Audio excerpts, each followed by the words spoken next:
તો વાત કરીએ સુરતની તો રાજકોટ અગ્નિકાંડ બાદ સુરતમાં ચેકિંગ હાથ ધરવામાં આવ્યું, જ્યાં આગની ઘટના બાદ મહાનગરપાલિકા તંત્ર સફાળું જાગ્યું। ત્યારે ફાયરના અધિકારીઓ દ્વારા તપાસ હાથ ધરવામાં આવી, જ્યાં પતરાના ડોમ બાંધેલા હોય તેવા વિસ્તારોમાં તપાસ હાથ ધરવામાં આવી। આગની દુર્ઘટનાને લઈને સુરતનું તંત્ર સફાળું જાગ્યું છે।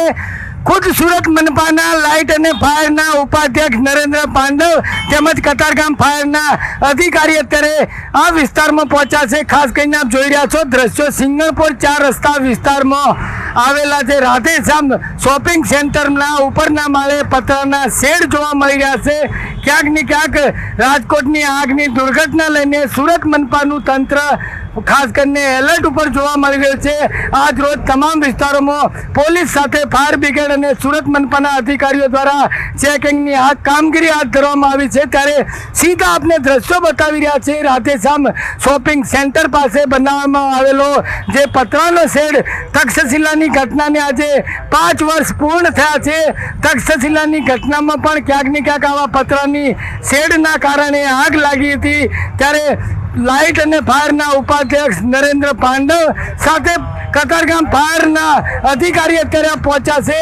ખાસ કરીને ફાયરના અધિકારી દ્વારા સ્થળ વિઝિટ લેવામાં આવી છે। ખાસ કરીને ફાયર એનઓસી આપવામાં આવી છે કે આ સ્ટ્રક્ચર કાયદેસર છે તેની હાલ તો તપાસ હાથ ધરી છે। ત્યારે આપણે સીધી પ્રતિક્રિયા લેવાનો પ્રયત્ન કરીએ લાઇટ અને ફાયરના ઉપાધ્યક્ષ નરેન્દ્ર પાંડવ। દરેક ભાઈઓને એક તો જે રાજકોટમાં ગઈકાલે જે દુર્ઘટના બની એમાં ખરેખર દુઃખ બહુ મોટું થયું છે। જે નાના નાના ભૂલકાઓનું જે મૃત્યુ થયા છે તેને ભગવાનને આત્મા શાંતિ આપે। પણ જે રાજકોટમાં બનાવ બન્યો છે તેવો બનાવ સુરતમાં ના બને તેના માટે હું નમ્ર વિનંતી કરું છું અને અધિકારીને મેં સ્ટ્રિક્ટલી કરી દીધું છે અને પરીખ સાહેબને અત્યારે મેં વાત કરી છે।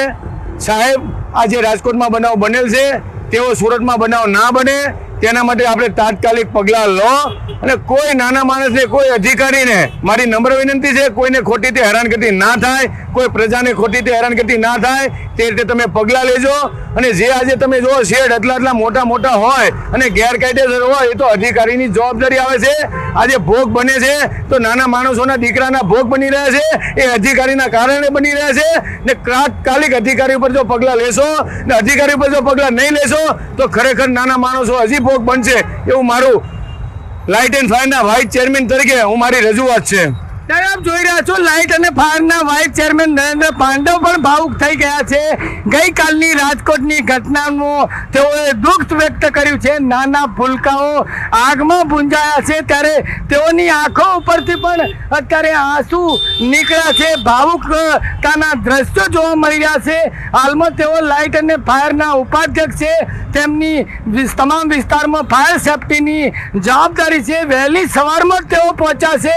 ખાસ કરીને અધિકારીઓનું ધ્યાન દોર્યું છે વાળીના ચોક ખાતે આવેલો જે પતરાનો શેડ છે ત્યાં ફાયરના અધિકારીને રૂબરૂ પ્રત્યક્ષ બોલાવી અને જે તે અધિકારી છે તેમને કાર્યવાહી કરવાના આદેશ આપ્યા છે। ત્યારે આપણે વધુ વાત કરીએ નરેન્દ્ર પાંડવ સાથે। નરેન્દ્રભાઈ, ખાસ કરીને ભાવુક થઈ ગયા છો, આવી ઘટનાઓ વારંવાર બને છે, કોની જવાબદારી?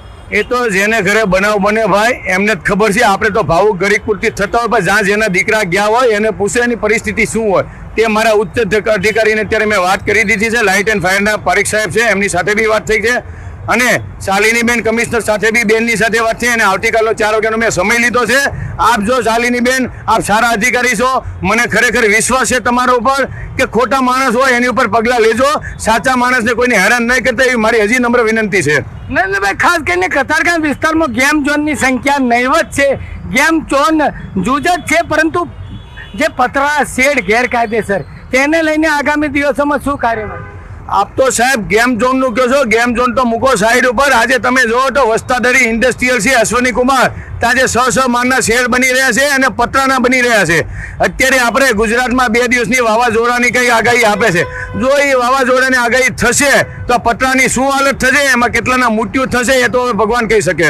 કેટલીક જગ્યાએ ગેરકાયદેસર હોર્ડિંગો, મુંબઈમાં હોર્ડિંગ તૂટી પડવાની ઘટના, ત્યારબાદ પણ હજી સબક નથી લીધો સુરત મનપાએ।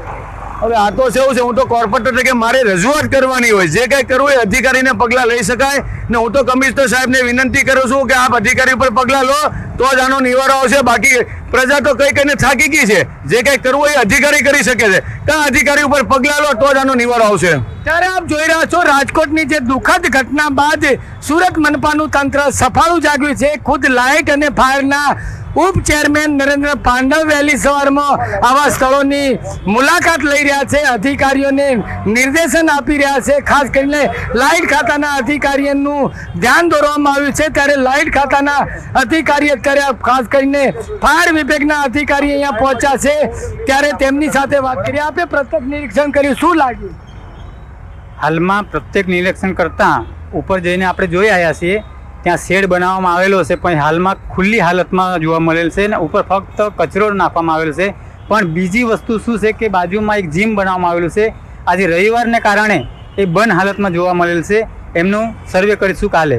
ખાસ કરીને જીમમાં પ્રવેશવાનો અને બહાર નીકળવા એક્ઝિટ અને એન્ટ્રી 2 ગેટ રાખવામાં આવે. શું અહીંયા 2 ગેટ જોવા મળી રહ્યા છે? ના, હાલમાં આપણે જોવા મળ્યા નથી, પણ આપણે જ્યારે ખોલશે ને ત્યારે આપણે જોઈ લેશું કે ખરેખરમાં એક્ઝિટ મૂકવામાં આવેલી છે કે નહીં તે જોઈ લઈશું. 2 માળ બન્યા છે, ઉપર પત્રનો શેડ 3જા માળે. શું આ સુરત મનપાના શહેર વિકાસ ખાતાની જવાબદારી છે?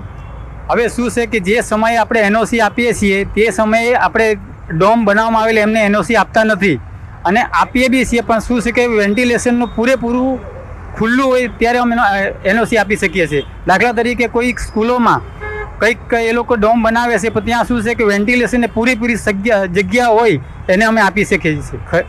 ત્યારે આપ જોઈ રહ્યા છો રાજકોટની ઘટના બાદ સુરત મનપાનું તંત્ર સફાળું જાગ્યું છે. લાઇટ અને ખાસ કરીને ફાયર વિભાગના અધિકારીઓ તમામ વિસ્તારોમાં નિરીક્ષણ કરતા જોવા મળી રહ્યા છે.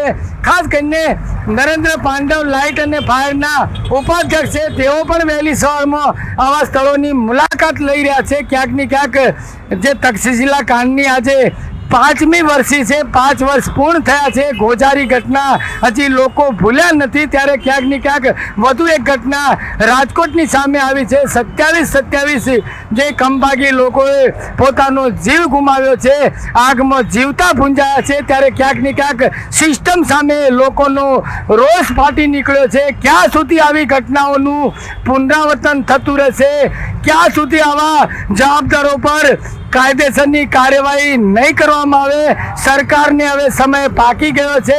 આવા જે જવાબદારો છે, ગુનેગારો છે, તેઓને કડકમાં કડક સજા થવી જોઈએ અને એક દાખલો બેસવો જોઈએ. કેમેરામેન આરિફ સાથે બલદેવ દેસાઈ, KTV ન્યૂઝ ગુજરાતી, સુરત.